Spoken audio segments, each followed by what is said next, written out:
Bonjour et bienvenue dans ce nouveau numéro de votre émission Invité à la une. La majorité présidentielle à l'approche des élections est-elle vraiment prête? Calendrier électoral, les controverses continuent sur ce plateau. On en parle avec Kisombe Touchoumani. Vous êtes communicateur de la majorité présidentielle et porte-parole du Parti démocrate chrétien, cher au ministre honoraire José Ndundou. Bonjour et bienvenue. Merci beaucoup, monsieur le journaliste. Alors, on dit déjà de votre plateforme qu'elle est divisée à l'approche justement des élections. Vous n'arrivez pas à parler d'une seule et même voix. Mais je crois que ceux qui le disent doivent pouvoir avancer une analyse sur laquelle que nous sommes, au sein de la majorité, vraiment des démocrates. Et que, comme il a été contrairement évoqué plusieurs fois, que le chef de cette majorité, donc l'autorité morale, son Excellence Monsieur le Président de la République, Joseph Kabila Kabange, Oui. était un dictateur ou ne laissait pas à ces hautes personnalités qui Oui. constituent la majorité présidentielle de pouvoir s'exprimer. Donc déjà, je vous assure que oui, effectivement, à la majorité présidentielle, à l'approche des grands événements, il y a effervescence, il y a remous, il y a débat, et chaque personnalité d'envergure prend position, mais tout ça se passe dans la discipline. Au moment venu, la majorité a toujours prouvé qu'elle restait soudée derrière son chef et autour de son secrétaire général, qui a le dévolu jusqu'à maintenant du président de la République. Donc j'ai cité l'honorable Aubin Minakou, président de l'Assemblée nationale et secrétaire général de la majorité présidentielle. Alors, on dit déjà que votre majorité vacille et que voilà, chacun tente désormais de tirer son épingle du jeu tellement que 2016 n'est pas vraiment certaine pour vous. Est-ce que c'est également votre idée ou votre pensée? Non, je crois qu'il faut plutôt dire que parce que nous arrivons près de 2016, les élections présidentielles, il est de plein droit que chaque acteur politique pensant pouvoir remplir certaines ambitions, même démesurées, Oui. se fasse entendre. Maintenant, au sein de la majorité, lorsque les voix se lèvent, il y a des structures adéquates. Par le biais du secrétaire général, Oui. ensuite, débat soutien, et puis le bâton de commandant est tenu par le président Joseph Kabila, qui est encore chef de la majorité. Donc, il est tout à fait normal, en démocratie, parce que nous sommes des descendants de Lumumba, nous sommes des descendants de Simo Kimbangu, nous sommes des républicains et nationalistes, nous ne trahirons jamais le Congo, nous faisons le dialogue au Congo, pas à Washington. Vous n'avez jamais vu une délégation de la majorité présidentielle invitée à Washington pour avoir un agenda ou des récupérations ou comploter en faveur de la balkanisation de ce pays. Alors, permettez qu'au sein de la majorité, que nous ayons, voilà, des voix qui se lèvent, qui ambitionnent des choses, mais je rappelle qu'il n'est pas étrange pour ceux qui connaissent la politique que les gens prennent position, mais je vous rappelle qu'il a toujours régné ce climat au sein de la majorité, de liberté et non de libertinage. Parce que la liberté nous est aussi garantie par la Constitution. Cette plateforme de la majorité présidentielle a été créée pour accompagner le chef de l'État et rien d'autre. Nous ne sommes pas la majorité du futur, nous sommes la majorité du présent. Et dans ce présent, nous avons un leader politique et une structure politique qui est là pour encadrer. Donc, je vais rappeler d'emblée pour ceux qui pensent qu'il y aurait un mouvement ou une porte ouverte pour le remplacement du secrétaire général Aubin Minakou. Je ne suis pas au parfum, mais je puis dire qu'avant le président secrétaire général de la majorité, Aubin Minakou, Oui. nous avons eu Koa Diallo. Donc après Aubin Minakou, il peut avoir quelqu'un. Arrêtons de créer des sujets qui n'ont pas de teneur, qui sont vides en contenu. Le président de l'Assemblée nationale, le secrétaire général Aubin Minakou, nous et notre secrétaire général de la majorité, jusqu'à ce que le président de la République, lui, enlèvera son dévolu pour ce poste. Donc, pour ce qui concerne ceux qui pourraient dire des choses ça et là, la majorité présidentielle n'est pas un lieu des gens sourds et muets. On dit que la pompe de discorde, c'est effectivement le poste du dauphin. Le dauphin de Joseph Kabila. Là aussi, je crois qu'il est légitime qu'à la venue très proche des élections présidentielles, qu'il y ait des personnalités. Écoutez, moi, je m'étonne que les gens trouvent étrange au sein de la majorité, que certaines personnalités politiques pensent assumer certains postes à l'avenir. Il est tout à fait normal et que ces gens s'expriment. Mais, je le répète, mais ces gens s'exprimeront toujours parce qu'ils sont conduits par un homme légaliste, un homme qui aime la discipline, et au sein de la majorité, il n'est pas exclu d'avoir des ambitions. Il n'est pas exclu de pouvoir chercher à prétendre à vouloir postuler en un poste ou un autre. Le problème, c'est que à la majorité, nous arrivons toujours à nous entendre. Donc, je crois que il y a plus de peur que de mal. La majorité présidentielle est bel et bien unie, que ceux qui pensent qu'il y aura éclatement de la majorité entendront très longtemps, et cela n'arrivera jamais. Pour ce que vous m'avez demandé du dauphin, mais écoutez, le président Kabila, en toute leadership, nous présentera au moment venu le dauphin, et parce que c'est sa majorité, parce que nous avons confiance en lui, nous l'avons accompagné dès le début, et nous sommes humains, aucune œuvre humaine n'est parfaite. Et ben, au moment venu, la discussion sera ouverte et nous débattrons aux côtés du chef de l'État, aux côtés des autorités de la majorité présidentielle, les hautes personnalités qui conduisent la majorité présidentielle, des hommes, des éminents intellectuels comme José Ndundo Bonongué, des hommes reconnus dans leur talent à apporter l'excellence pour la République. Eh ben, la discussion sera ouverte. Nous ne craignons pas ces discussions du dauphin. Ce que nous disons, nous n'allons pas nous laisser distraire. Nous faisons les choses par étapes.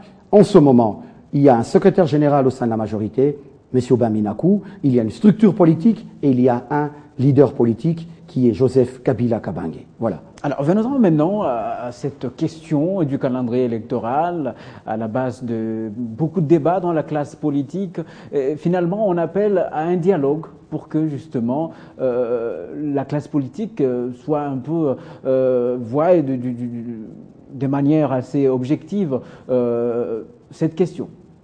Oui, je pense que moi j'ai toujours salué dès la première publication de ce calendrier, l'esprit global de l'annonce de ce programme ou de ce calendrier électoral.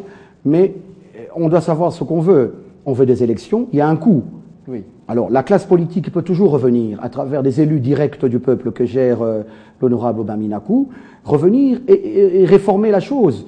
Parce qu'ils sont là pour ça, ce sont les légiférateurs.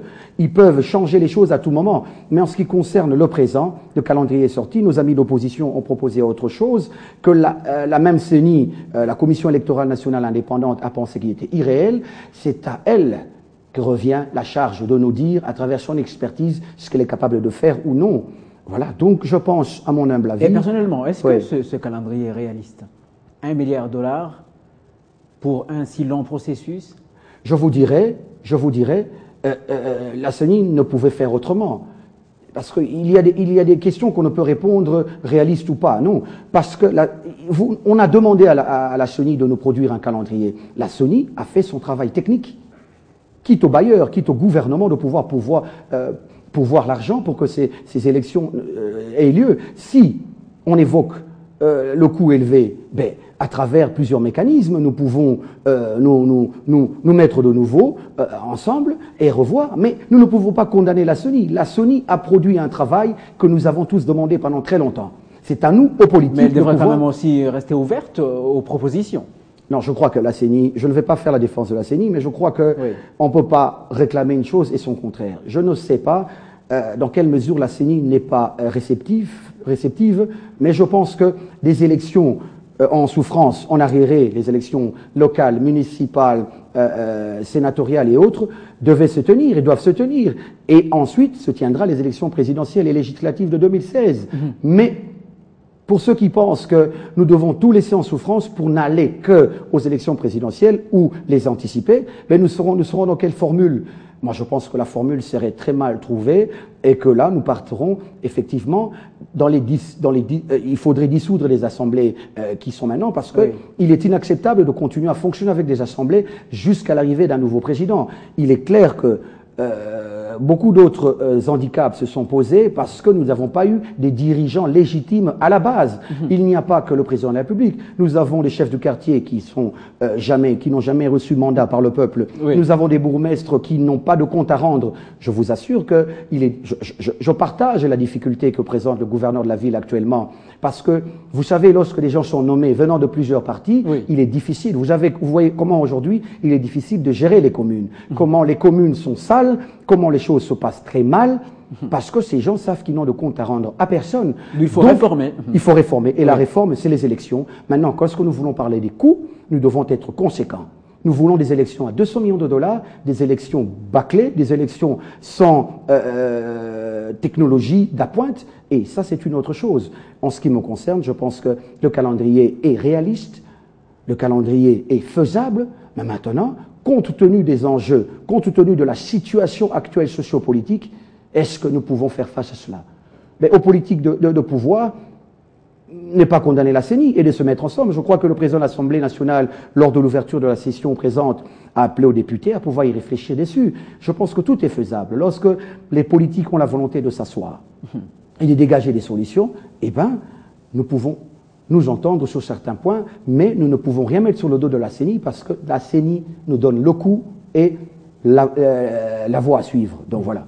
Alors, mais il y a au même moment, dans l'opposition, certaines voix discordantes qui préfèrent plutôt confectionner leur propre calendrier et tenter de le faire accepter. Est-ce que c'est faisable?